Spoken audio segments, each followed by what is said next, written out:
नमस्कार दोस्तों, इन्फी जी के यूट्यूब चैनल आप सभी का स्वागत करता है। दोस्तों, ये चैनल बिल्कुल न्यू है, एकदम फ्रेश है और ये इसका पहला वीडियो रहने वाला है। इस यूट्यूब चैनल पर आप सभी को जनरल नॉलेज के तरह-तरह के क्वेश्चंस जो कि अलग-अलग कॉम्पिटिटिव एग्जाम में आए हुए हैं या फिर कोई जॉब के एग्जाम में आए हैं, गवर्नमेंट जॉब के एग्जाम में आए हुए हैं। जैसे आपका एसएससी, बैंक, रेलवे और कोई टीचिंग एग्जाम हुआ या फिर कोई पब्लिक सर्विस कमीशन का एग्जाम हुआ, इन सभी में जो क्वेश्चन आए हैं इस तरह के सारे के कलेक्शंस हैं और अच्छे-अच्छे क्वेश्चन रहने वाले हैं और हम सभी टॉपिक्स को डिस्कस करेंगे वन बाय वन करके। फिलहाल इस वीडियो में हम बात कर रहे हैं भारत की नदियां, इसके 25 टॉप 25 एमसीक्यूज लेकर के यहाँ पे इन्फी डिजी के आपके साथ आया हुआ है।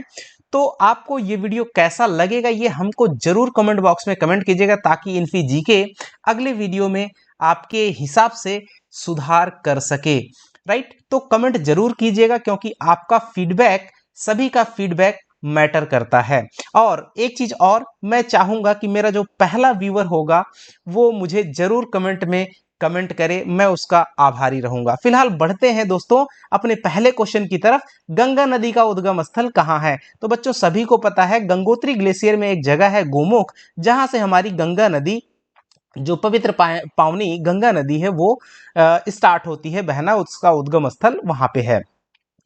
अब यहाँ पे अमरकंटक एक जगह है, ये देखिए अमरकंटक क्या है। अमरकंटक की पहाड़ियां बड़ी फेमस है।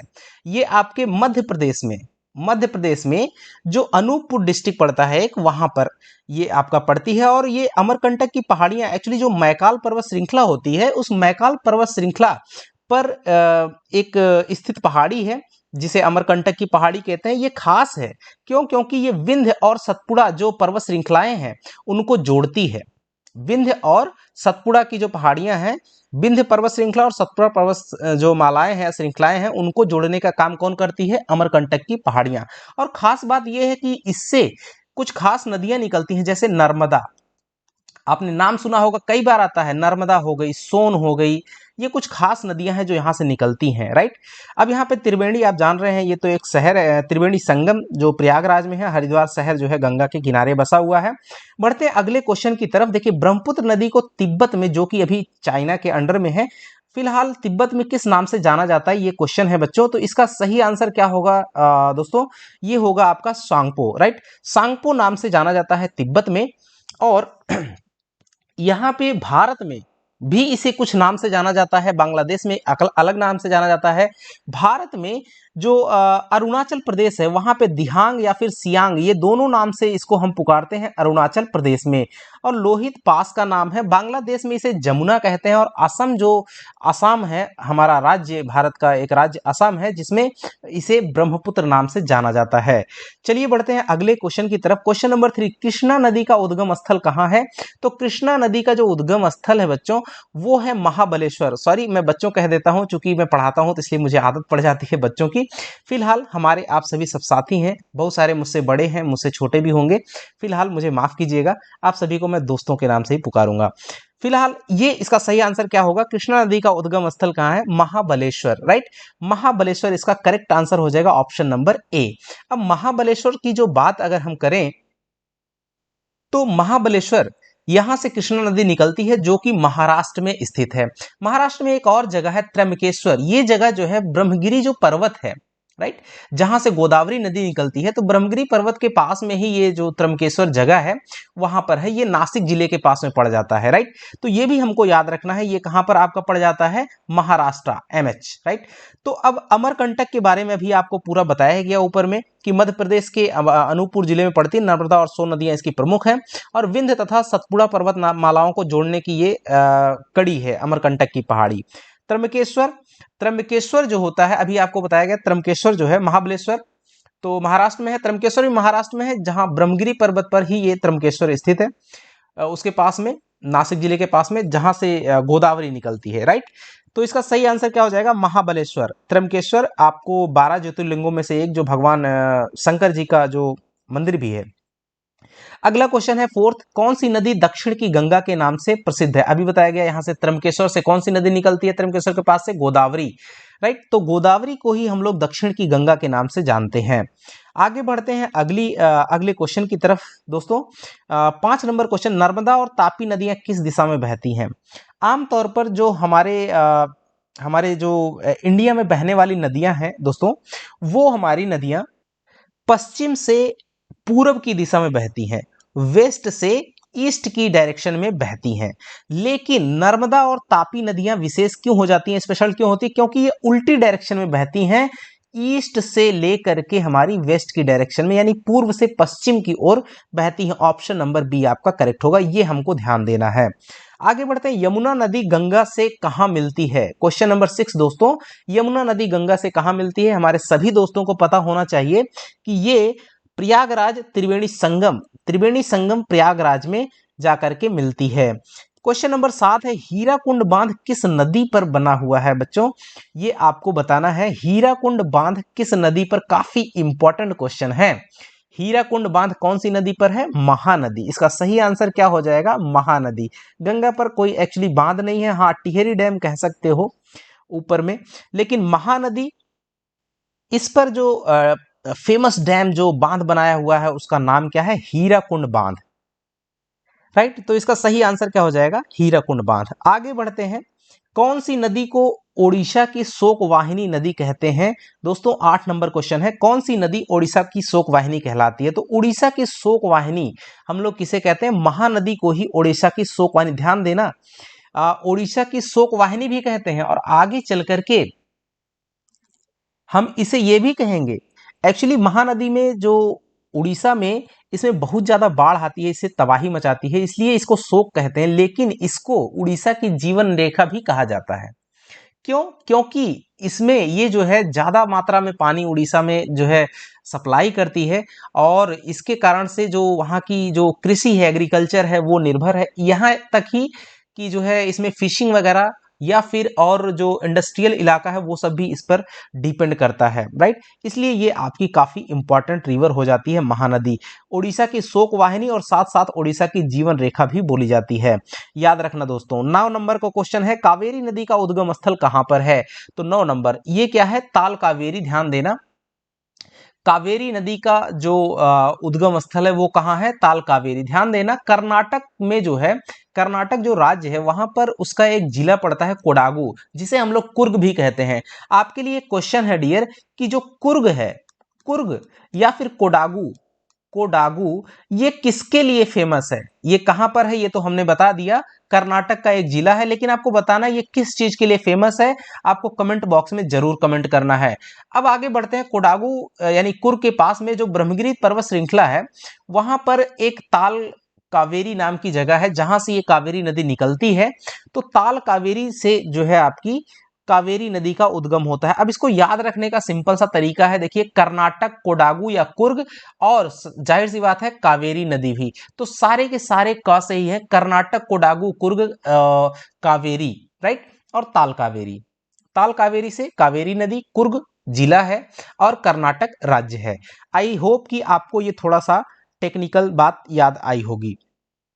आगे बढ़ते हैं दोस्तों, 10 नंबर, गंगा की सबसे बड़ी सहायक नदी सभी दोस्तों को पता होनी चाहिए, यमुना। आगे बढ़ते हैं, 11 नंबर क्वेश्चन, कौन सी नदी ओडिशा की जीवन रेखा? अभी आपको बताया गया है कि महानदी, राइट, महानदी को ही जीवन रेखा भी कहा जाता है और शोक भी कहा जाता है।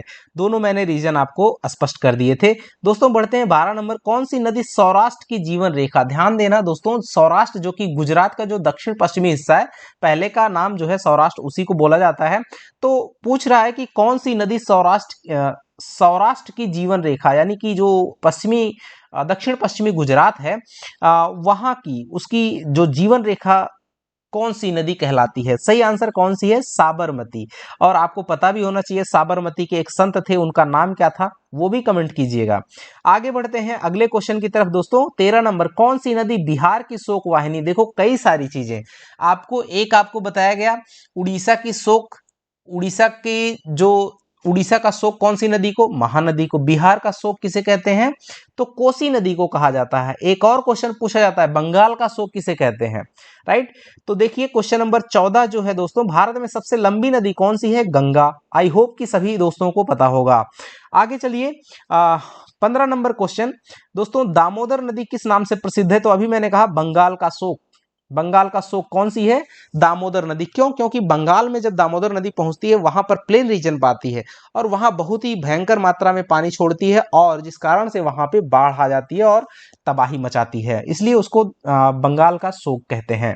साबरमती नदी का उद्गम स्थल आपको बताना है दोस्तों। साबरमती जो नदी है उसका उद्गम स्थल, तो साबरमती का जो उद्गम स्थल है वो हमारा है अरावली पर्वत श्रृंखला। ये ऑप्शन नंबर बी आपका करेक्ट हो जाएगा। इसमें कई सारी जैसे विंध्याचल पर्वत श्रृंखला लिखी हुई है, तो विंध्याचल से बच्चों दोस्तों यहाँ पे चंबल, याद रखना, इसको याद रख लेना। चंबल हो गई, बेतवा हो गई, केन हो गई, चंबल, बेतवा, केन, तमसा, तमसा हो गई, सोन हो गई, माही हो गई, ये काफी खास खास नदियां विंध्याचल पर्वत श्रृंखला से निकलती हैं। अरावली से कुछ और खास नदियां निकलती हैं, जैसे लूनी हो गई, लूनी नदी हो गई, बनास हो गई, लूनी, बनास, चंबल, चंबल, साबरमती तो यहाँ पे है ही, और ये कुछ खास खास लूनी, बनास, चंबल और साबरमती, ये खास खास नदियां हैं। अच्छा, सतपुड़ा की पहाड़ियां से कौन कौन से निकलती हैं डियर? नर्मदा और तापी, ये बहुत ही इंपॉर्टेंट है, नर्मदा एंड तापी। तो नर्मदा और तापी ये सतपुड़ा की पहाड़ियों से इसलिए खास है, इसलिए बहुत ही ज्यादा ये बार ये पूछा गया है। और नीलगिरी की पहाड़ियों से निकलने वाली प्रमुख नदी है भवानी नदी और पायकारा नदियां। आगे बढ़ते हैं, गंगा नदी का डेल्टा जो होता है उसको किस नाम से हम जानते हैं दोस्तों? इसको आप सभी को बताना है। तो इसका सही आंसर क्या होगा? गंगा नदी का जो डेल्टा उसे हम सुंदरबन डेल्टा कहते हैं। ये कहां पर है? आपका पश्चिम बंगाल यानी वेस्ट बंगाल में ये पड़ता है। अगला क्वेश्चन है दोस्तों 18 नंबर का क्वेश्चन, यमुना नदी का उद्गम स्थल यमुनोत्री ग्लेशियर। ये स्टार्टिंग के क्वेश्चन में आई थिंक हमने बताया था। आगे बढ़ते हैं 19 नंबर के क्वेश्चन पर दोस्तों, गंगा और ब्रह्मपुत्र नदी का जो संगम है वहां से कौन सी नदी बनती है? देखिए जहां पर गंगा और ब्रह्मपुत्र ये दोनों जाकर के मिलती हैं, वहां से आगे में जो नदी बनती है उसका नाम क्या है? तो उसको हम लोग पद्मा कहते हैं। कौन सी नदी बोली जाती है दोस्तों? पद्मा। आगे बढ़ते हैं और अगले क्वेश्चन 20 नंबर पे, कावेरी नदी किस राज्य में डेल्टा बनाती है? ये हमको बताना है। ध्यान देना, जो कावेरी नदी है, कावेरी नदी कर्नाटक से निकलती तो है, कर्नाटक राज्य के जो कोडागु या कुर्ग से निकलती है, लेकिन जो डेल्टा बनाती है, डेल्टा हमारी बनाती है तमिलनाडु में। डेल्टा कहाँ बनाती है? तमिलनाडु में। अगला क्वेश्चन है, तापी नदी का उद्गम स्थल। देखिए तापी, तापी नदी का उद्गम स्थल कहां पर है? इसके पहले ही आपको बताया गया था, तापी नदी का उद्गम स्थल कहां पर है? कोई गेस कर रहा होगा? तो तापी नदी का उद्गम स्थल कहां है? सतपुड़ा की पहाड़ियां, नर्मदा और तापी। याद आ रहा है? सतपुड़ा की पहाड़ियां, ऑप्शन नंबर 1 आपका सही हो जाएगा। 22 नंबर पे बढ़ते हैं दोस्तों, शारदा नदी भारत और किस देश के बीच में बहती है? शारदा नदी काफी इंपॉर्टेंट है। तो दूसरा देश है नेपाल, नेपाल और इंडिया, इंडिया और नेपाल के बीच में ये नदी बहती है। अगला क्वेश्चन नंबर 23 है दोस्तों, महानदी किस राज्य में सबसे लंबा रास्ता तय करती है? तो महानदी छत्तीसगढ़ में सबसे लंबा रास्ता तय करती है, सबसे लंबा मार्ग तय करती है। और 24 नंबर का क्वेश्चन है दोस्तों, कौन सी नदी राजस्थान की जीवन रेखा? देखिए काफी इंपॉर्टेंट है, जीवन रेखा और इस तरह के क्वेश्चन को पूछा जाता है। चंबल नदी, यही वहां की सबसे बड़ी नदी है और चंबल के शेर, चंबल के डाकू, इस सब पे बड़ी सारी जो मूवीज भी बनी हुई हैं। और लास्ट क्वेश्चन टॉप 25 क्वेश्चंस में से 25 नंबर का क्वेश्चन है दोस्तों, नर्मदा नदी का उद्गम स्थल कहां है? तो नर्मदा नदी, नर्मदा और आपको बताया था तापी नदियां कहां से? सतपुड़ा, राइट, सतपुड़ा की पहाड़ियों से ये निकलती हैं, इसलिए खास हैं। अब आप हमको जरूर बताइएगा दोस्तों कि आपको ये वीडियो कैसा लगा। अगर आपको ये वीडियो तनिक भी अच्छा लगा हो तो जरूर लाइक कीजिएगा और कमेंट बॉक्स में आप अपना कमेंट, आप अपनी जो अपना फीडबैक है वो भी दीजिएगा। आपका फीडबैक सिर आंखों पर, राइट, ताकि हम नेक्स्ट वीडियो में आपके लिए जितना सुधार हो सकेगा उतना लेकर के आएंगे। ठीक है दोस्तों, मिलेंगे अगले वीडियो में, तब तक के लिए नमस्कार, जय हिंद दोस्तों।